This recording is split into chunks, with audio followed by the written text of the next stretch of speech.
Hi, I'm Dr. Cindy, the Experts Ghostwriter, and I help trailblazers and leaders write books that make money and an impact. I'm an author, creator of the Crank Out Your Book in 8 Weeks signature program, in which I teach you how to be your own ghostwriter, and I offer bespoke ghostwriting and book editing services. I want to welcome everyone watching today to the Dr. Cindy Show. And if you have not subscribed, please do that so you will never miss an episode. On this channel, I will be interviewing industry leaders as well as sharing my own best ideas about how to write a book that makes money and an impact.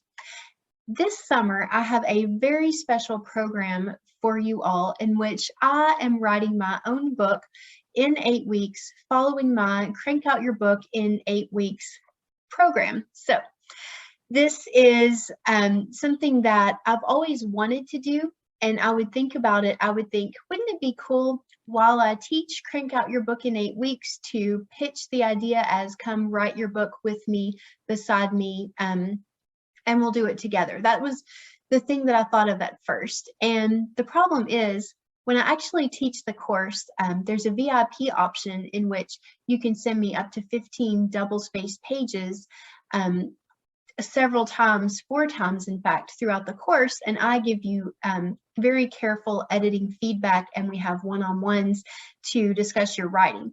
So it was really going to be impossible for me to fulfill that promise well and also write my own book. So I knew I couldn't do it during the course. And then it just so happened this summer, at the end of teaching my success story writing course, I noticed that I was going to have an 8-week break until I relaunch my Your Bestseller Blueprint Challenge, which will be happening in August here of 2021. So then I said to myself, well, I have 8 weeks. I'm going to follow my program and just write a book. And so that's exactly what I did. And today, I'm going to tell you how it went with week 1 and what the goal was and the outcome of how I did. So in week 1 of Crank Out Your Book in 8 weeks, we don't just start writing your book, which you might assume if we've only got 8 weeks. Instead, we really get clear on who's the target reader. I encourage everyone to think, who's the one person you're writing your book for, so that you can write it so clearly and with such precise details, it will be just like you're sitting beside them on the back porch whispering like best friends. And to really know how to craft your narrative and your information, if this is going to include some teaching in your book, you really do have to know, what do they already know about your topic? What do they already think about it? What are they looking for when they're going to pick up your book as opposed to other ones that are out there? How's your book going to be different from others recently published in your space? And what are your goals as an author? What are you looking to accomplish here? When your book is successful, what's that going to look like to you? And the reason that is so important is, without the clarity of what you want your book to do, it's really hard to know how long your book should be, if it should include research or not, etc. So we get clear on all those things, and then we brainstorm your table of contents and go from, what's the thing your target reader's thinking about right now, they're looking for, that you can easily speak to, the thing that's going to grab them. You start the book there, and then think from there, what's the next thing, and then keep going until you've exhausted the things that you can speak to that would be relevant and interesting to your target reader. And there you have what will become your table of contents. And what I'm going to do now is share the screen, and I'm going to show you my work. Now, by the way, I made the Google Drive folder for my book this summer available to everyone on my email newsletter. So if you see what I'm sharing on the screen here, and you would like to view the entire folder, not just for week 1, but eventually for all 8 weeks and the whole thing, the best way to do that is to join my newsletter at cindychildress.com. You can also go to cindychildress.com/quiz and take my Discover Your Best-Selling Personality quiz. This will also get you on my newsletter and give you a lot of fun, specific writing information and instruction for you.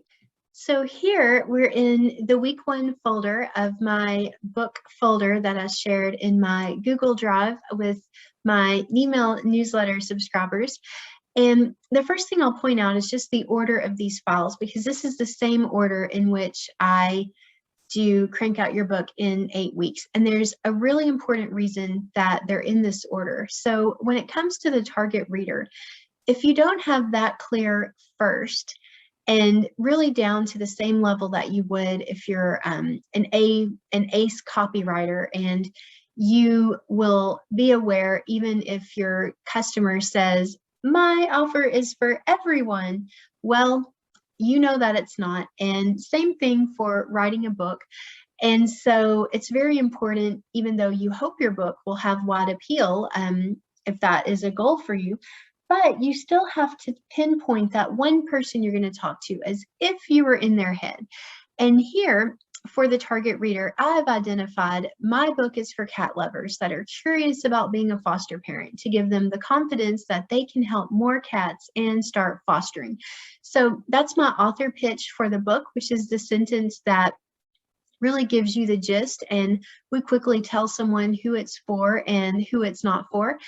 And here I've got, just a detailed brainstorm of the different things that my target reader would already know, would be interested in, would not be interested in, etc. And I also want to point out this green highlight here. So one thing that I do starting in number 4 and then number 5 is I look back through the brainstorm for the target reader as well as the author goals, and I look for anything that I can repurpose in the table of contents. So here with number 3, I've noticed myself as a ghostwriter, when I do this intake interview with my authors, the top reasons that your target reader isn't already solving the problem that you solve, when you can identify what those things are, you have probably got some excellent ideas for things that you want to cover and teach in your book. So I found those here in my own number 3 as well, which was really exciting to see. And then the second place we're going to look is the author goals. And here I want to point out that this is important because when you look at the other books that have been published recently that are in your space and somewhat similar to yours, the ones that your book might be beside them if it was in a bookstore, you get a lot of insight and clarity that would be absolutely necessary if you were going to try to publish traditionally.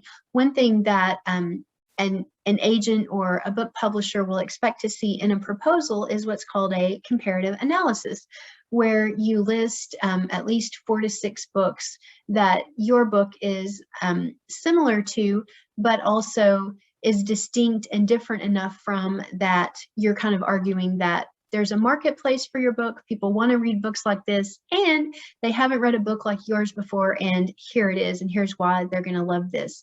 So what I found myself in doing this exercise, though, is, well, I got a little bit scared because Kitten Lady is so amazing and famous.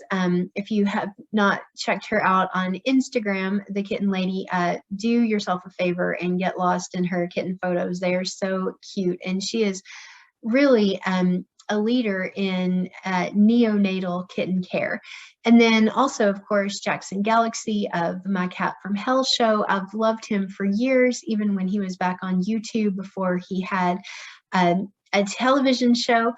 And I started getting intimidated, like, what do I have to say that they haven't already said probably better than I can say? And what I noticed was there was a gap. So Kitten Lady starts her stories with the rescue that she makes, and then fast forwards to when the kitten goes to their happy home. And the thing I want to write about is my relationship with those foster cats in that in-between time. And then for Jackson Galaxy and also the veterinarian Pam Johnson Bennett, they're really talking to cat owners about how to have a better relationship with your own cat. They weren't speaking so much to people who regularly start relationships with lots of cats. And so there was a place for me to enter my expertise and information. And on the subject of expertise, that was really helpful for me to look at the other books that were published as well, because I want mine to be more of a memoir and less of a how-to, because I don't feel that I can really claim the how-to position so much. Although, as someone who's just had my own experiences and is sharing them, and will have a few tips along the way, that will make a lot of sense. And deciding to do the memoir route and not having so much teaching in there, then I decided that about 160 pages would be ideal in terms of a length for this book, that's short enough that people can read it quickly, and it's just enjoyable and not too heavy, and also that it wouldn't be too light. You wouldn't get to the end and feel like it had just been fluffy. So, of course, fluffy, that's a cat word. And then we're going to look at the book content. So here is where I do the brainstorm of what I want to cover in the book. And I only do that with the target reader in mind and with my author goals for how my book is going to stand out in the marketplace. Because when I know those things, then I know what the 3 things should be that I most want to cover, what my reader's biggest concern is, what I can most easily help them with, etc. And a lot of things from this brainstorm, which is still not yet the table of contents. I would call this maybe a rough draft of what will be a table of contents, but also like for some stories that I've listed that I want to tell, here it's just really helpful to get all those ideas out of your head and then into a document where you can start moving things around and making the hard choices of what goes in your book and what doesn't. And then over here, you can see here in version 1 of the table of contents where I start pasting the elements from those first 3 documents. And then as I'm putting them in here, I'm also collating them with like things. So I'm figuring out which topics are strong enough anchors that I think they can carry a whole chapter. And then within those chapters, I would paste in, as I came to them in the brainstorming material, what would fit under that heading. And then from here in the second version, I started to refine it a little bit more. And so from document 4 to document 5, you'll see that I add some things and move some things around. And then as I finished this project in week 1, my biggest concern, and I've got it here in the note here, was that the order might change. And I was confident that Chapter 1 would be the story of finding a kitten on the streets of Balikpapan, Indonesia, and taking care of him.